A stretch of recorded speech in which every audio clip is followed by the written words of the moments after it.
Congratulations, Mr. Mayor.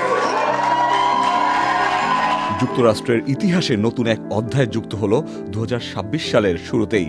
New York সিটির mayor হিসেবে শপথ নিলেন জোহরান মামদানি, যিনি এই শহরের প্রথম মুসলিম মেয়র। শুধু তাই নয়, জোহরান মামদানি নিউ ইয়র্কের ইতিহাসে একসাথে অনেকগুলো প্রথম তৈরি করেছেন। তিনি প্রথম মুসলিম, প্রথম দক্ষিণ এশীয়, প্রথম আফ্রিকায় জন্মগ্রহণকারী এবং শহরের অন্যতম সবচেয়ে কম বয়সী mayor. And we can tell Andrew Cuomo that New York City is not for sale. শপথ গ্রহণ অনুষ্ঠানটিও ছিল ব্যতিক্রমী ও প্রতীকী। নিউ ইয়র্ক সিটির সিটি হলের নিচে থাকা একটি পরিত্যক্ত সাবওয়ে স্টেশনে মধ্যরাতের পরপরই তিনি শপথ নেন।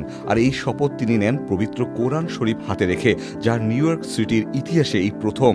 I, Zohran Kwame Mamdani, do solemnly swear that I will support the Constitution of the United States, the Constitution of the State of New York, and the Charter of the City of New York, that I will faithfully discharge the duties of the office of Mayor of the City of New York according to the best of my ability. So help me God. Congratulations, Mr. Mayor. এই কোরআনটিও ছিল বিশেষ।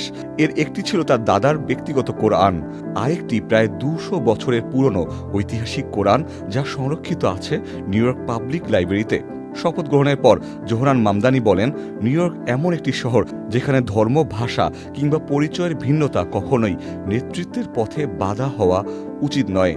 রাজনৈতিকভাবে তিনি পরিচিত একজন প্রগতিশীল ও সমাজতান্ত্রিক ধাঁচের নেতা হিসেবে। So heartened by the response from New Yorkers who understand that this is not my success, it's our success. It's not my administration, it's our administration. Similarly, it's not my inauguration, it's for all of us.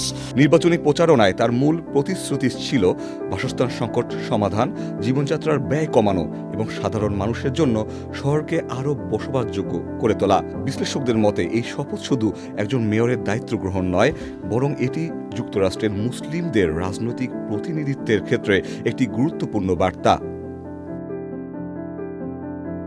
Ikhtiyar Ferdous, channel I.